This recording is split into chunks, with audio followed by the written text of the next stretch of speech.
നമ്മുടെ Alocasia poly കാണാൻ നല്ല ഭംഗിയാണെങ്കിൽ ഇതിനെ മാറ്റി നടുന്ന സമയത്ത് ചെറിയൊരു ശ്രദ്ധ വേണം. ചെടിച്ചട്ടിയിൽ വേരുകൾ പുറത്തു നിൽക്കുകയാണെങ്കിൽ നമുക്കതിനെ പുതിയൊരു ചട്ടിയിലേക്ക് മാറ്റാം. ആദ്യമായി നല്ലൊരു മണ്ണ് തയ്യാറാക്കാം. വെള്ളം കെട്ടിക്കിടക്കാത്ത മണ്ണാണ് അലോക്കേഷ്യയ്ക്ക് ഇഷ്ടം. ഇതിനായി കുറച്ച് ചകിരിച്ചോറ്, കുറച്ച് ഗാർഡൻ സോയിൽ, പിന്നെ കുറച്ച് പെർലൈറ്റ്,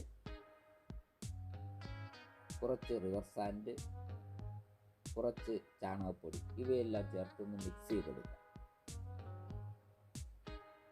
പഴയ ചട്ടിയേക്കാൾ വലിപ്പമുള്ളൊരു ചട്ടി എടുക്കുക. അതിൽ കുറച്ച് ഗ്രാവലും തൊണ്ടും കഷ്ണങ്ങളും ഇടാം.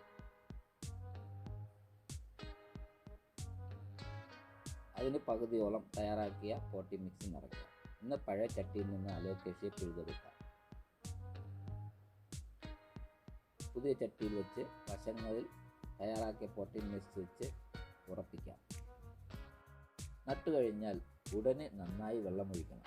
പക്ഷേ ഇത് നേരെ വെയിലത്ത് കൊണ്ടുപോയി വയ്ക്കരുത്. ഒരാഴ്ചത്തേക്ക് നല്ല വെളിച്ചമുള്ള ഒരു തണലിൽ വേണം വയ്ക്കാൻ. ഇത്രയേ ഉള്ളൂ കാര്യം. അലോക്കേഷ്യ നല്ല ഉഷാറായിട്ട് വളരുന്നത് കാണാം. വീഡിയോ ഇഷ്ടമായെങ്കിൽ ലൈക്ക് ചെയ്യാനും ഫോളോ ചെയ്യാനും മറക്കല്ലേ. അടുത്ത വീഡിയോയിൽ കാണാം. എല്ലാവർക്കും ബൈ.